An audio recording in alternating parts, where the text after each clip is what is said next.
Citizen Mike Show.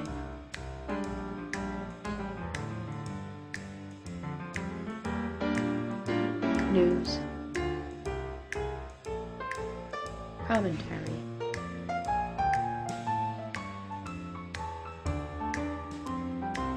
Interviews.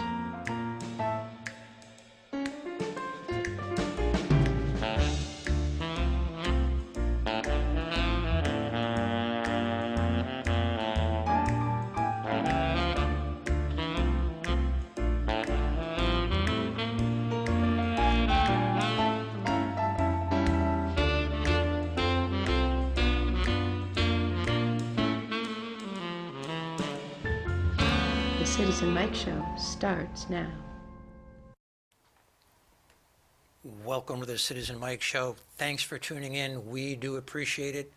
My name is Mike Brodinski. This is the episode for January 25, 2018. On my right, Ralph Tomaselli, the editor of the Record Journal, and also in the studio, on my right, the Republican Vice Chair of the Wallingford Town Council, Tom Laffin. Tom, thanks for coming on again. Thanks for having me again.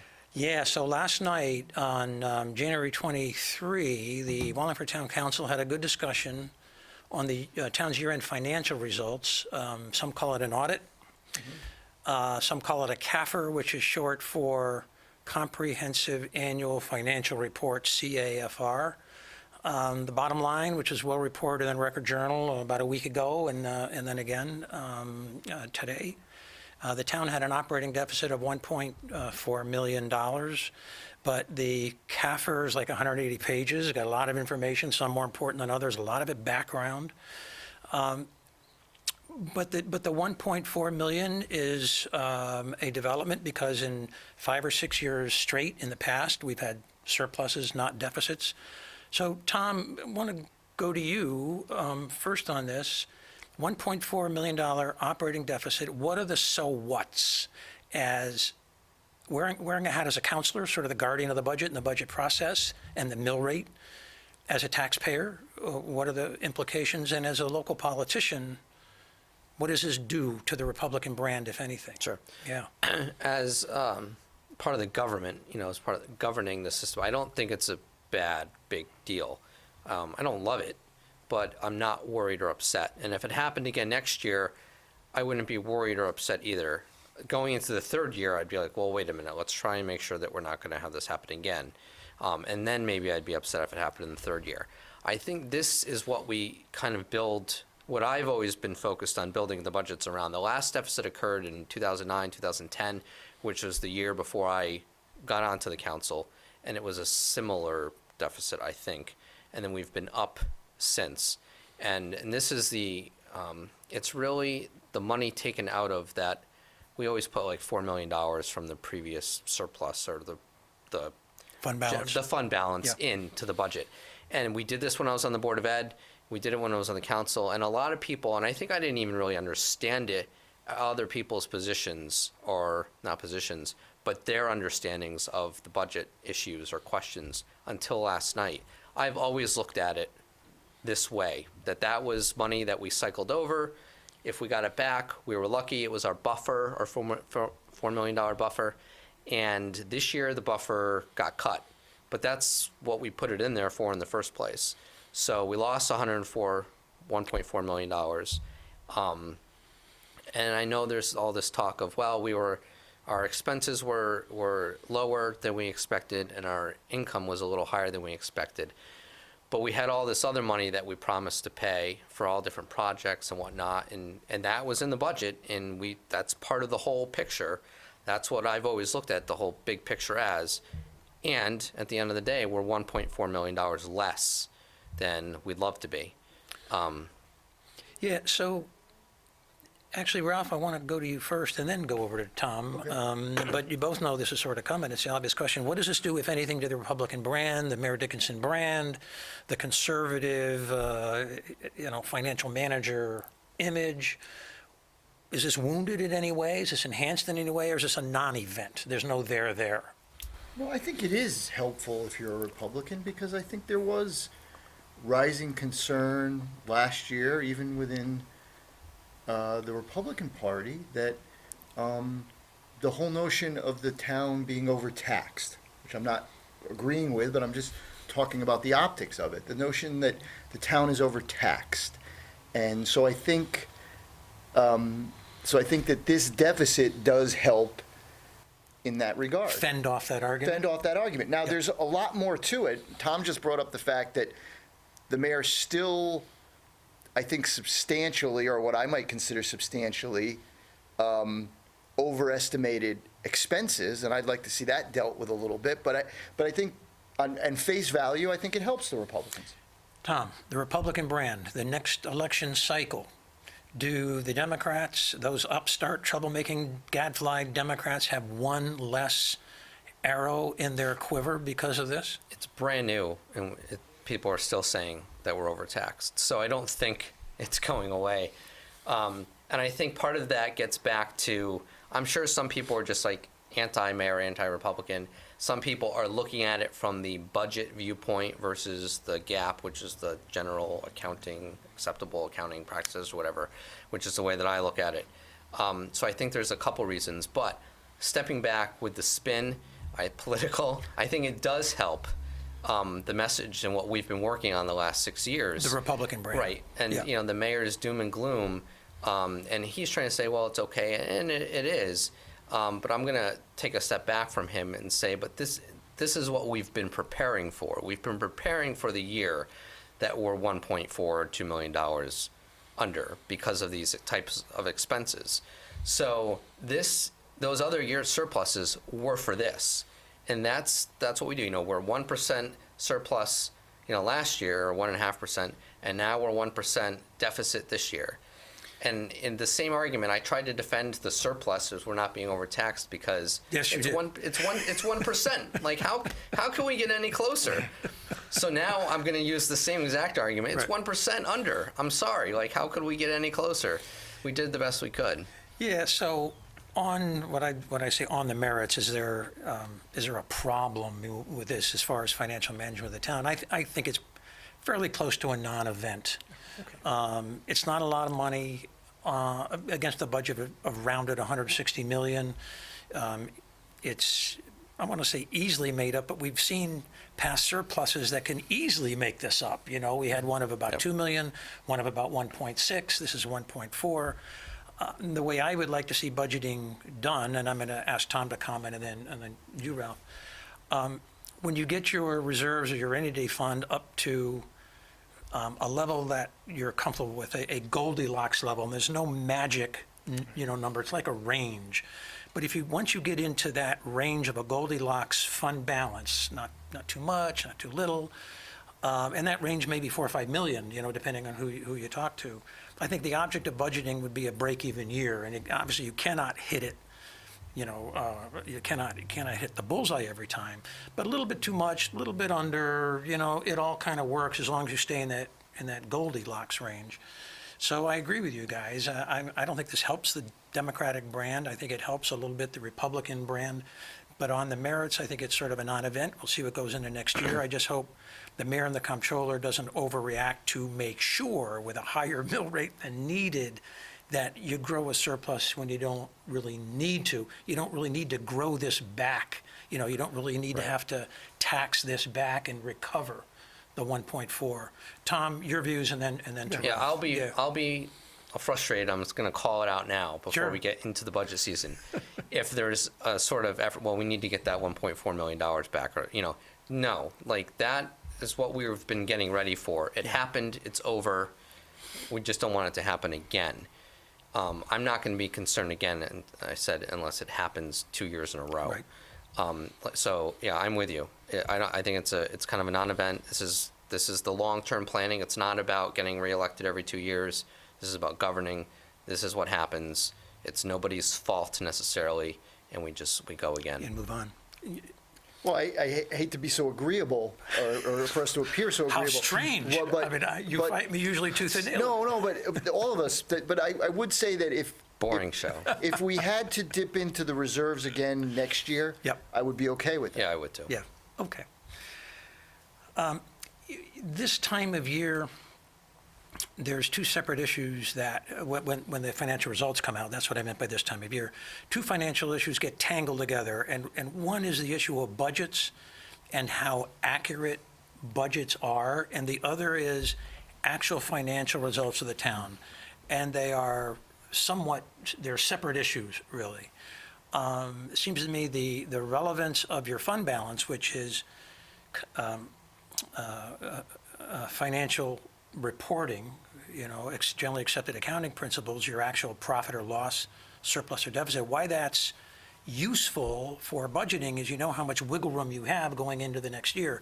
But we shouldn't mix up the issues. And some of those issues got mixed in because of quotes from Jim Bowes and maybe even the mayor and some others out there.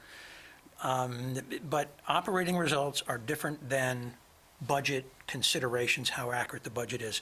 I want to put up 3 quick slides. We saw them last week. Yeah. And just to get some numbers out there, and these are from official town documents, and the first slide, Bruce, if you get that JPEG 1 teed up, it shows where we get the $1.4 million from, and it's page 17 of the comprehensive annual financial reports, the audit. And you can see the green arrow, the red arrow, and the yellow arrow, which are the bottom lines here. To get to a deficit or a surplus, you just subtract the expenditures, which is the red, from the green, which is the total revenues, and you come up with the yellow. And just subtracting those out, according to generally accepted accounting principles, it shows in parentheses 1.42 million, $1,420,000, and it also shows at the bottom of that column under general fund on page 17, the change in the fund balance, which is exactly 1.42 change, a drop in the fund balance from 29,250,000 to 27,830,000. That's where we're getting the numbers from. Right. Every year, it's about on page 17, just one page. It's all there. Just go to 17. A couple of years is on page 19, but you don't have to read 180 pages. Okay. It's all right there. Verified, really, this year on the record at the council meeting that, yeah, this is what it is. Right. No debate. No debate about it. The second JPEG, Bruce, we're just going to get to that. This is just a blow up of the first page in case you didn't get too close to your computer screen or TV screen. That's all. You can see the net change in the fund balance and what it was and what it is now. That's all that page shows. There was some talk, however, Bruce, you can take that down and we'll get to the third one in a second. About a week ago from Jim Bowes, who seemed to want to place emphasis not on the $1.4 million deficit, but on something called a budgetary surplus or a budgetary deficit. Is very confusing. And it shouldn't have been brought up, and his comments were utterly dismissible in my view.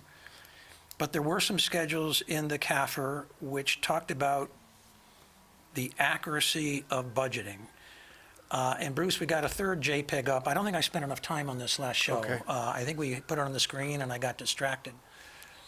But in the Record Journal article last week, Jim Bowes mentioned something about, well, we had a $530,000 surplus or something like that. It was a $400,000 surplus.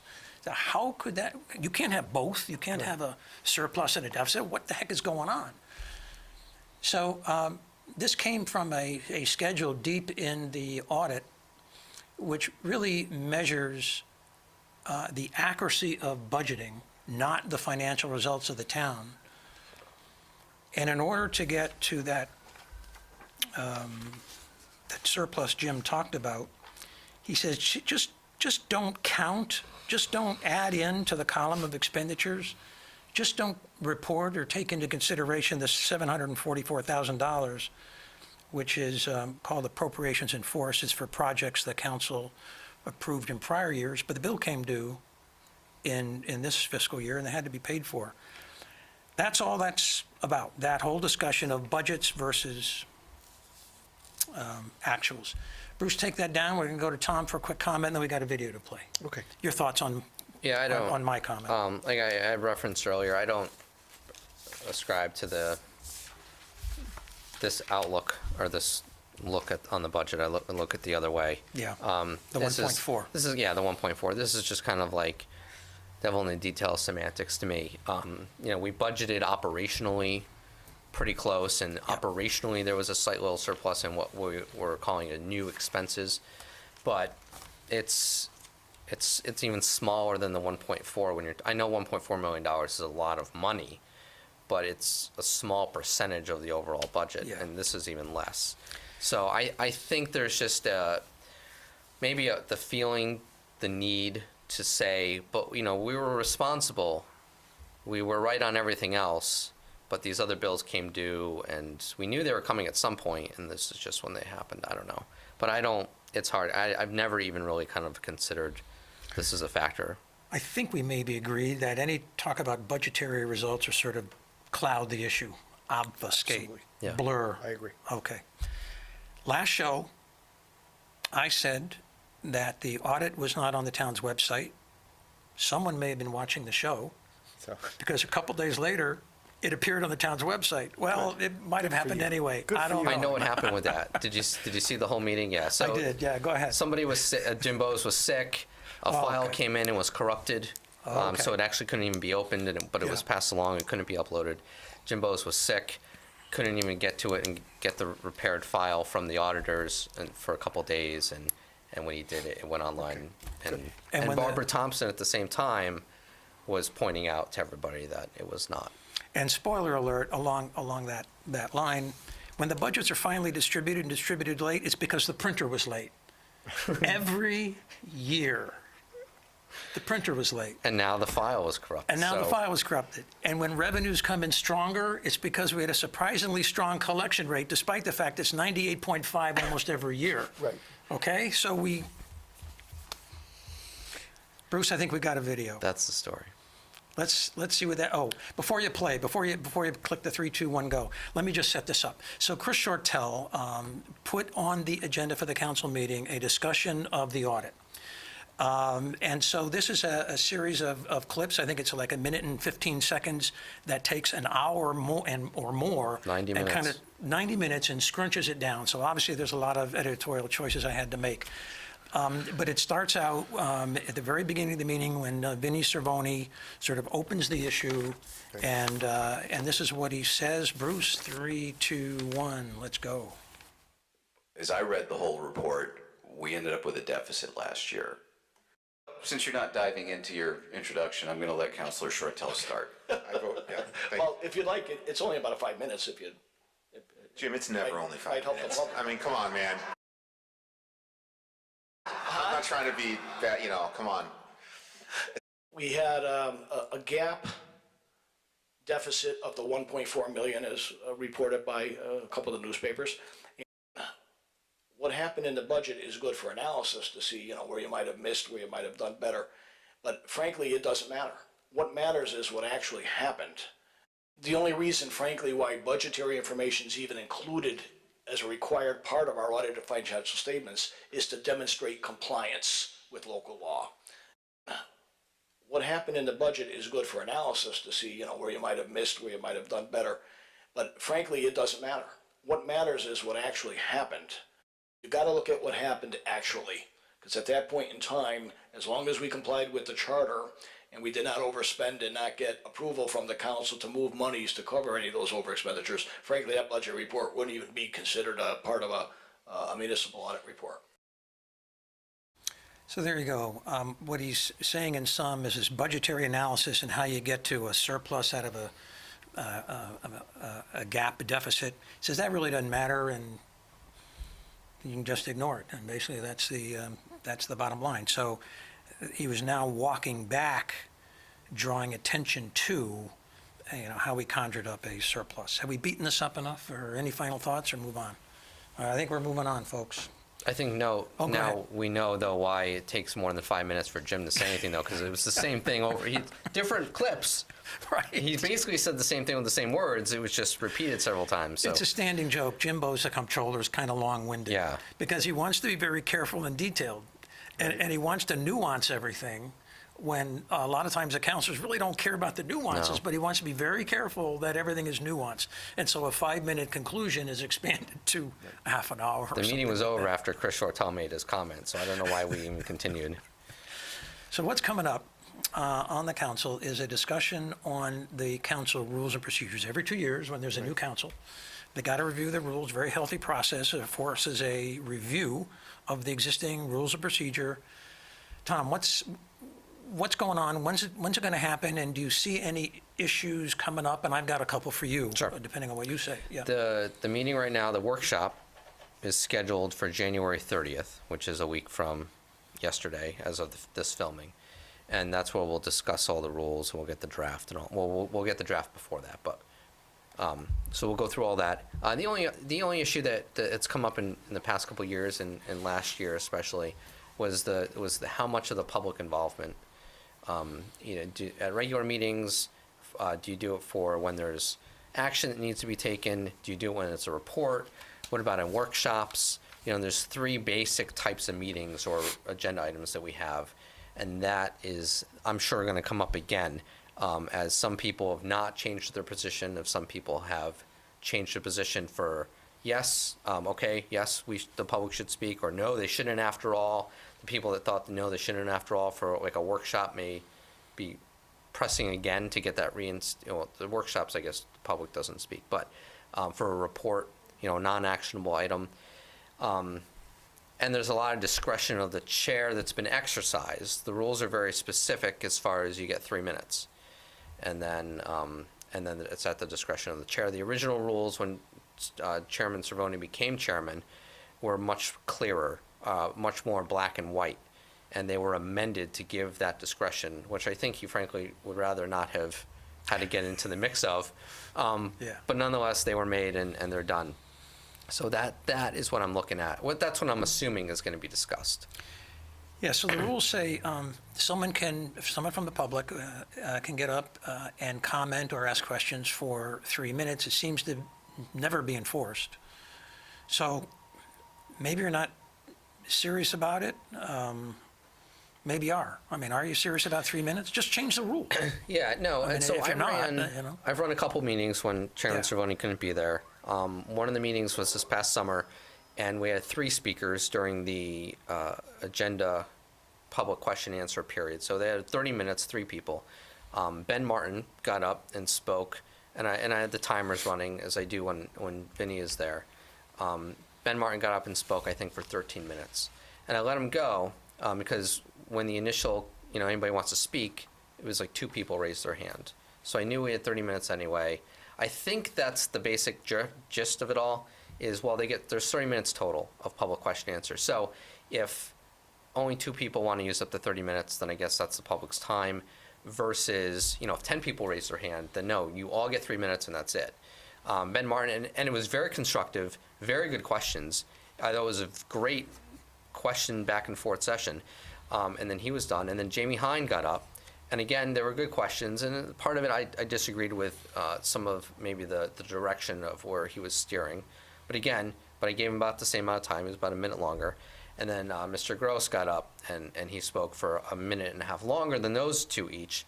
And I was, frankly, done 3 minutes in, but I had already given everybody else the 13 minutes. So, and that actually ended up being a back and forth between he and I. So yeah, I think I would like to be a little closer to 3 minutes, but I think we all lean back on they get 20 minutes for question and answer period, they get 30 minutes per agenda item, and if only one guy wants to stand up, then it's just not those 3 minutes. There's 30 minutes, but each speaker within that time period can be held at 3 minutes. The only thing I can tell you is this. Mm-hmm. Things are a lot different when I was chairing the council. Okay. So I handled public question and answer. And on my left was Jerry Farrell Jr. At the stroke of 3 minutes, he was passing me notes. Okay. Cut him off. And then I looked down, and Bob Freeze was writing, no, tell him to shut it down. 3 minutes turned into 4, and then I did. Right. But how, times have changed. I'm not saying that doesn't happen now. I'm not naming names, but I'm not saying that doesn't happen now. I couldn't believe it. I mean, Are you saying that you ran it tighter or looser? yeah, I ran it tighter Well, because those were the rules. I know, and it's going to be funny. And I warned everybody, that- you know, we have a 3-minute rule, and I'll Right. give you a cue when it's time to wrap up, and I would give them cues, and, you know. Right, and it may be But funny. if I didn't give the cue, I'm sorry. No, get it. If I didn't give the cue in about 2 minutes and 50 seconds, Right. I'd get a note from Jerry Farrell Jr., you know, time's up, time's up. Go ahead. Well, but that you and I, because who are always advocating for transparency and, Sure. and freedom of information. Conciseness, too. Right, and you know what, Mike, too, the other thing is 3 minutes is a long time. Yeah. You know, it really is. So I think 3 minutes is I certainly don't object to what the scenario Tom laid out, and certainly his heart is in the right place. Right. But I think 3 minutes is a long time and very fair. Certainly 4 minutes is extremely fair. Well, there are a lot of people that are not going to approve of those comments. Right, they are. But So there's another issue here, illustrated by a video clip, which we're going to tee up in just a second. And that arises in a situation where the mayor has something on the agenda. And it could be something very complex, like Covanta. Remember those Yeah. arguments or debates? It could be SEMA. It could be any number of things. They don't happen a lot, but maybe once or twice a year, there's something fairly involved, and it involves passing out to the council a proposed contract or report or something like that. And the mayor doesn't like to do it in advance of the meeting because, in my editorial view, he likes to control the flow of information. You know, information is power, and he doesn't want information to leak out in the Record Journal in advance so that there's a pre-debate, as if that would ever really happen. What? Well, and so he doesn't. It's sort of at the last minute, he'll drop off these thick reports or contracts or something like that. And councilors are supposed to sort of absorb this complex stuff, at the same time listen to the presentation, and at the same time think of questions that might clarify what's going on. It's an impossible job. And to do that, and from time to time, councilors have complained, can't we get this earlier? Can't we get this sooner? And they never have. So here's a clip that illustrates what's going on. It's somewhat old. I think it goes back to 2011.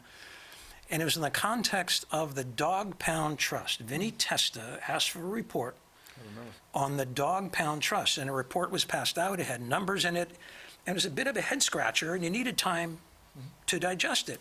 But did they get it? Oh, no. Bruce, let's get that mayor's take on reports clip. 3, 2, 1, go. And, Mr. Chairman, housekeeping, I just wanted to bring up something that, you know, we, at our Rules Committee meeting, we talked about receiving documents the night of the meeting, and that we should, when we get documents like this, that, you know, we can postpone it to another meeting if we need be. But I don't see the need here, but it's just, here we're out of the first meeting and already we got a document at our council meeting. So it would have been helpful if we got this ahead of time. Mr. Chairman, just to clear this up, where it's a report, I do not feel it's appropriate to providing the report before it's given. There's no action to be taken. So anytime a report is asked for, we'd include the report in the agenda. We'll have all kinds of public discussion and questions asked before the person who's supposed to give the report even gives it. So the reason, if we're asking for action, that is, administration is asking for action on something, yes, you should have the information ahead of time. But if a report is requested, I think it's insulting to the person who's requested the report to have all kinds of conjecture about it before they're even here to give the report. Hence, you know, it's providing information, and it should occur on the evening when the report is given, and thereafter, if further information or other discussion occurs at subsequent meetings, that's all fine. But I really think where a report is requested, the person who's supposed to give the report should have the kind of the courtesy of kind of commanding the floor, answering questions at the scene, rather than have it piecemealed over several days through the press or otherwise, and then end up giving a report that everyone knows it. Why talk about it at the meeting? Is anybody here tonight from the dog pound? I believe the animal control officer Animal is here. control. Okay. I was just curious if I had a question or not. Okay, thank you. If I may respond to that, as a practical matter, this was a report requested from a counselor. So to apply that rule to the administration is really unfair. You know, To apply that rule to administration is really unfair. So we have a rule in place that says, yeah, even the mayor is supposed to provide backup material. No distinction between action items or report. Backup material, in the packet, basically. The mayor doesn't agree with the rules don't agree with the mayor. If, Tom, the rules are not amended one way or the other to cut the mayor out of this obligation to share information in a timely and meaningful stage of the deliberations, if the rules are not amended and at a meeting, the mayor drops a thick packet, on the council the night of the meeting, and someone makes a motion to table, would the chairman honor that motion in view of the rule and say, Mayor, sorry, we're going to take the report, and you're out of luck? I think we've done that in the last 2 years even, at least once. Not that we didn't discuss it and get the report and everything, but I don't think we made a decision on, it was an actionable item, but we got the information late. And there was another time where I specifically remember, I think it was a Covanta-related issue, where we got something late, and it was not by design. It was just by the way that it happened, and it was like the day before, it was not enough time. And I remember the rest of us kind of stalling, may have even taken a recess, because Councilor Fishbein was reading through, and he's very good at the devil in the detail legal But not everyone stuff. is. No. I need 4 or 5 days of sleep on stuff. Right. So he went through, and I remember he and I sidebarring, and I said, it was after, I was like, are you okay with the way that this flowed? And he had different,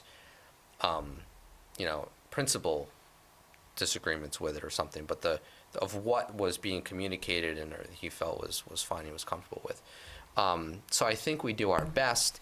I agree with the mayor on the report thing. Like, if it's a report that's being given out, then that should be the first thing. But if we're being asked, the first presentation, if we're being asked to make a decision at that moment, then we need something in advance.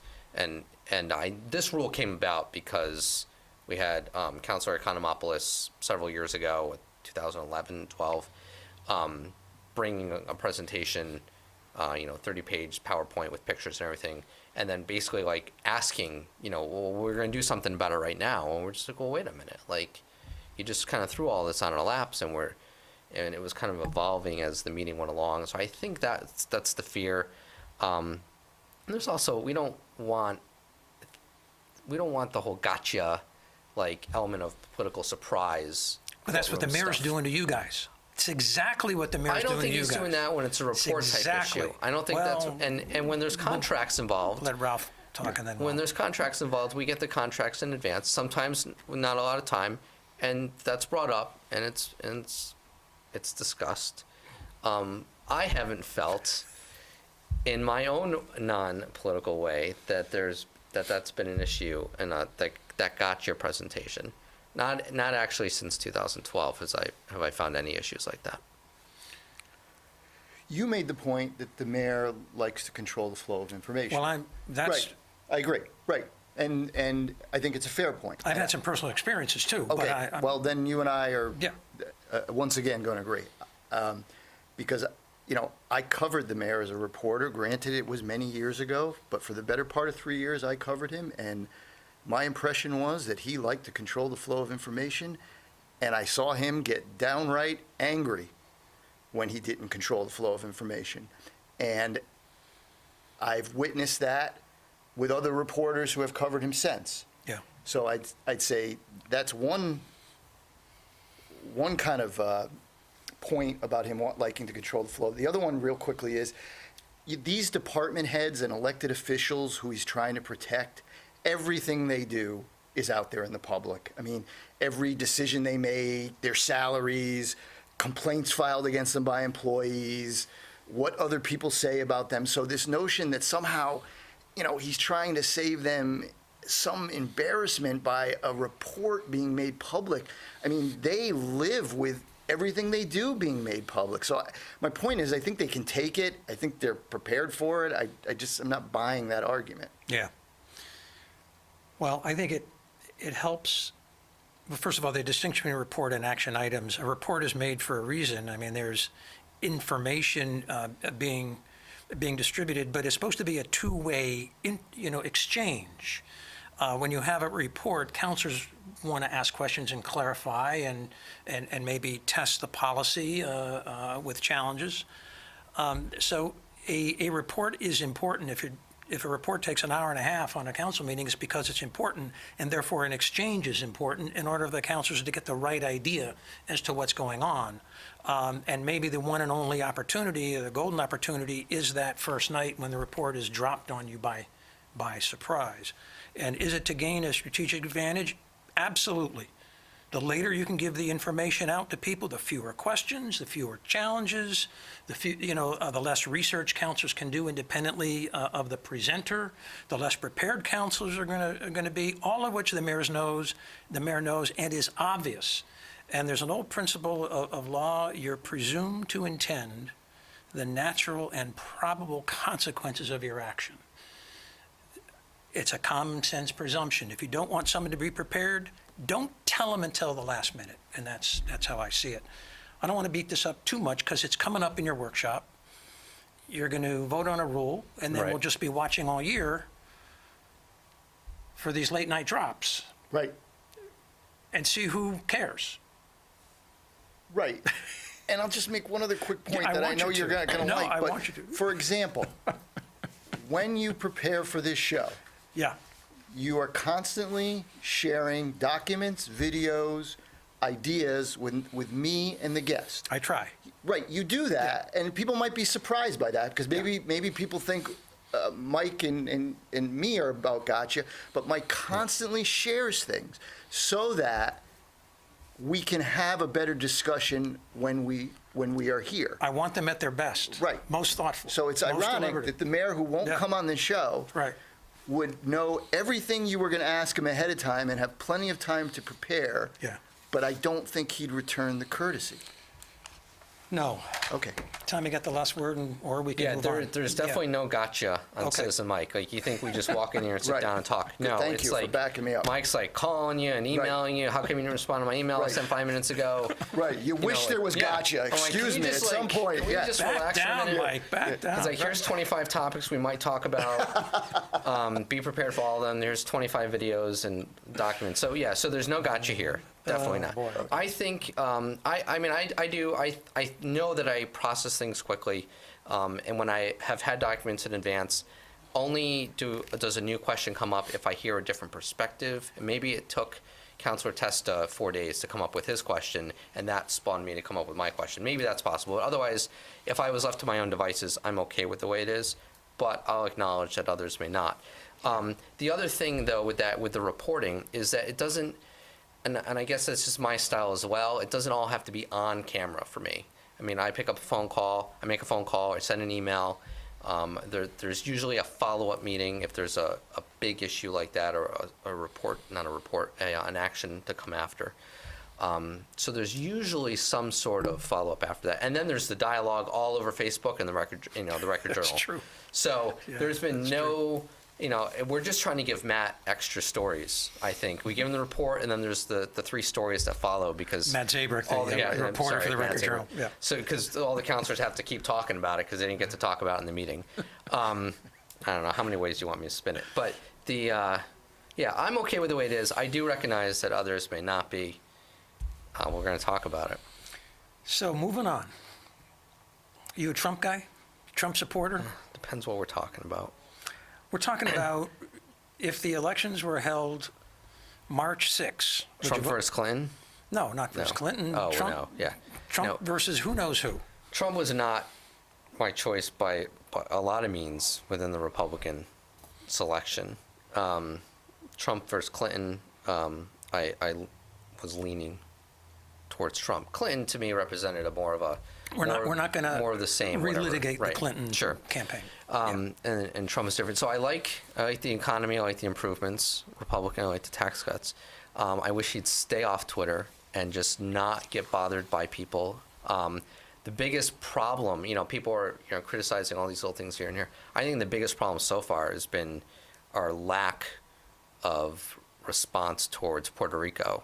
I think we should just National Guarded in and really tried to it's almost comparable to Katrina, to Bush's Katrina. Things like that bother me. His responses bother me, but the way that, and all the political theater is ridiculous. However, I think what you're saying is you're open to voting for him again. Oh, it depends who Yeah, we're running you are. for. Yeah. I'm not totally against it. I'm going to read a couple things, but I wanted to get your thoughts on my question. And that impertinent question, And I just he's want not you to... indefensible. There are things you just can't.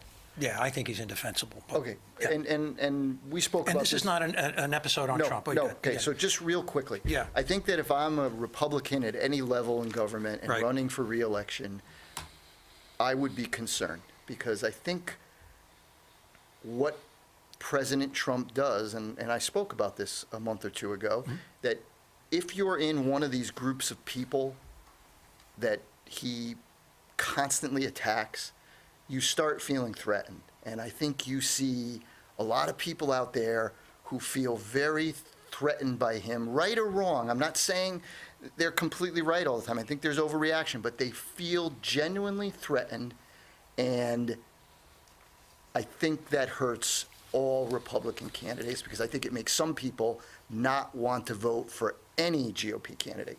So hold on to that. Good. And I want to make sure I come back to it, but I want to read something to Good. Tom and get a quick reaction, and then I'm going to Good. circle to what happened locally in November. No, it's good. So this is from the Hartford Courant. It was just a few days ago, January 21. Dateline Putnam. It starts this way. Ona Van Dyke, a 51-year-old waitress and mother of four from the Windham County town of Thompson, voted for Donald Trump, and 1 year into his presidency, her enthusiasm has not waned. Quote, "Our country definitely needed to be on a new path," Van Dyke said, as she stood in the parking lot of the Walmart off Route 44 one afternoon last week and unloaded the contents of her shopping cart. He is an unusual president. You know what I'm saying? But we're in unusual times. Van Dyke mentioned Trump's hard line on immigration as a key reason for her support. Quote, "I love people from everywhere, but they need to come into our country legally," she said, skipping. But a fear of undocumented immigrants stoked by Trump has become shorthand for a general sense of unease about the economic and social upheavals that have jolted northeastern Connecticut and are helping to hasten its shift to the right. The movement towards Trump here was very similar to what was seen around the country in rural America and in white blue-collar America, so these experts say, and the article goes on and on. Tom, Ona Van Dyke expressed these views. Is she close to your view on? Not on immigration.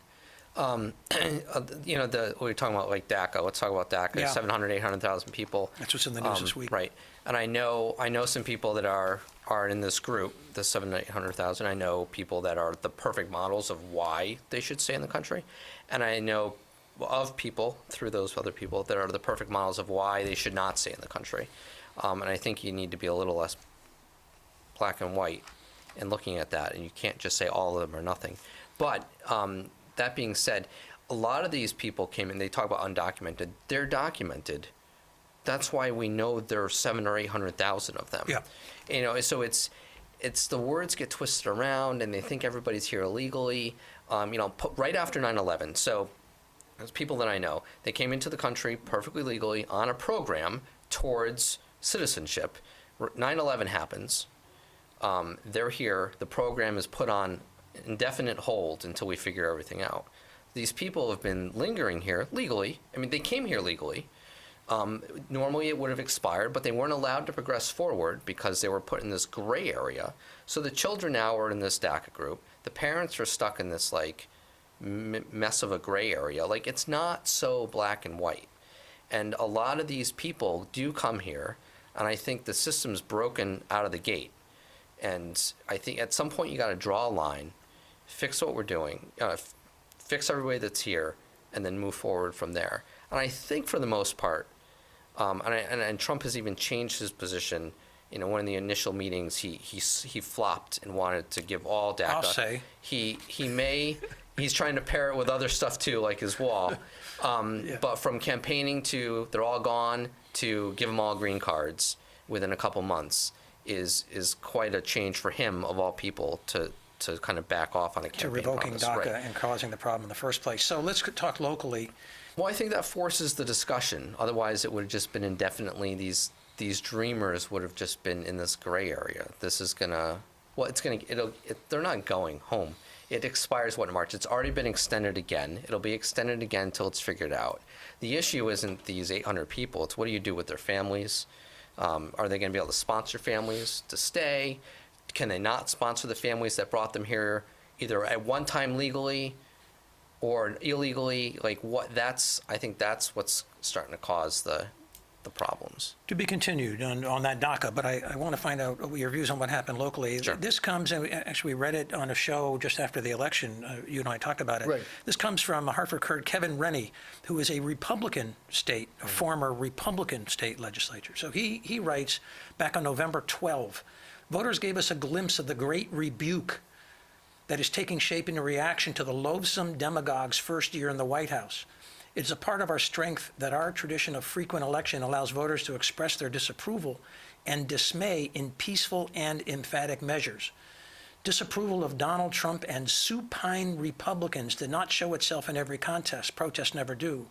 But in many states, including Connecticut, it can be found in enough results to be a trend that no one should doubt. Municipal campaigns are the ones in which you most often see voters crossing the party lines. And it goes on to say, in many places locally in Connecticut, there is a Trump bump in favor of Democrats. Did that happen in Wallingford? I don't know exactly what happened yet. The numbers are, I think, just starting to become available. Nobody's looked at it as far as that I'm aware. We will at some point. I think more Democrats came out, or more liberal-leaning voters came out this time, and that's evident by the smaller margin in the mayoral Well, Rennie election. would say that's in reaction to Trump. They were He would energized. say that's in reaction to Trump, except Yeah. Wallingford voted for Trump. So now you're looking at, did those people that, the couple thousand people that were registered 2 years ago to vote for or against Trump, did they bother to come out for municipal? Did only the Trump haters come out? Did the Trump supporters, like, I voted for Trump, now I'm not going to vote again until it's Trump again? But the Clinton or the Democrat supporters were like, I'm angry, I'm going out to vote again. And so I don't know. I don't know what the numbers are. I don't know why the numbers are what they are, but... Ralph? I just wanted to quickly make the point. Yeah. Because I talked about people that are threatened, feel threatened by Donald Trump. Yep. And that woman who you read from in the first Hartford Courant article, those are people that feel empowered by Donald Trump. Yeah. And those people are out there too. And I just wanted to acknowledge that there are people who he makes feel empowered. Yeah. Well, in the local elections, the first top three vote getters were Democrats. I don't think that's ever happened before. Vinny Testa, I think, got as many or more votes than the mayor. Craig Fishbein was second. Jason Zandri was third. Testa and Zandri didn't change their public persona, really. I don't think the others that came below them in the vote count, Tom, you're included, I don't think the others hurt their personal brand at all. Mm-hmm. So looking to make sense of all this. So I come down in favor of the Kevin Rennie theory that it was a Trump bump. But Tom, how do you, when you have nightmares about the past November election, how do you figure your own standing? I think you were the top vote getter. I was top vote getter 2 years ago. And now you're third from the bottom. Seventh, yeah. So Yep. If I were you, I'd blame it on Trump, but I don't know what you're thinking. What do you think? So I think, again, I want to look at the numbers. Yeah. And that night it was like, what happened. These results this is closer to what I would have expected 2 years ago. Yeah. I mean, I was shocked that I was where I was. My vote total, though, and Marone, it's interesting, we're the two, Fishbein's in his own bowl. But Marone and I think are more the two are conservative or the Republican, more party people. Our votes totals didn't move all that much, actually. So I was top vote getter last time, but I wasn't that far off. I was like 100 less or something this time. But so my theory, if more Democrats showed up to vote, whether it's because of Trump or Liu ran a good election or a combination of both, whatever it is that there was more interest in the other candidates in a ranking style. And I said it 2 years ago when I was a top vote getter, and I've said it before too. It's really, you get the top 9, and then that is what it is. But it's always interesting to look at how the ranking falls. And that's a huge jump for Testa, and Fishbein and Zandri in totals. Fishbein was second last time too. So it's kind of relative for him. But then Shortell went from 8th to 4th, right? Yep. And Cervoni slid back a little bit in the ranking, but still up in vote total. So, Mayor Dickinson, project us 2 years out, 4 years out, 6 years out. I mean, everyone's asking the question, when's his last term? What's he want to do? At some point, you got to pass the mantle. Well, there's still a mantle to pass. Right. And a lot of people are saying one more term and 2 more terms. Speculate for us. Come on. 1 more term, 2 more terms. Yeah, speculate. That's my answer. No. Is that your answer? I think we might start to see some change after the 350th celebration. So that means he wins one more election. I think he wins one more, and then he'll really see what he is. But at this point, I think he's got no reason to stop. He keeps winning handily. The margin was less, but he still won comfortably last time. Okay. People are happy. So I think at least through 350. So at least 1 more. I agree. Okay. And I think if there's going to be a stop, it's going to be after the next one. Let's make that the final. Yeah. The final word. Thanks for coming on the show. Thanks for having me again. We appreciate it. It's always a good conversation. A little bit of a spoiler alert. The last show, Ralph, we had this issue about the dog attack, the dog-on-dog attack. Oh, yeah, right. And in my preaching, Yes. I threatened to get a dog professional on the show. Well, we've got one lined up, and I think it's going to come on next week. Good. And we can talk about dog training and all those kinds of issues. So we're here on Wednesday evenings. Best to see the show on Thursdays at 9 o'clock, Fridays at 9 o'clock. By then, it's probably up on YouTube. You can get a link to YouTube through the studio, subscribe to the channel, a lot of ways of doing it. You can go on YouTube and Citizen Mike, the Wallingford channel, or watch it on TV on Thursday, Friday, Monday, Tuesday, and Wednesday at 9 o'clock. Hey, if it's 9 at night, it's Citizen Mike. Thanks, everyone, for tuning in.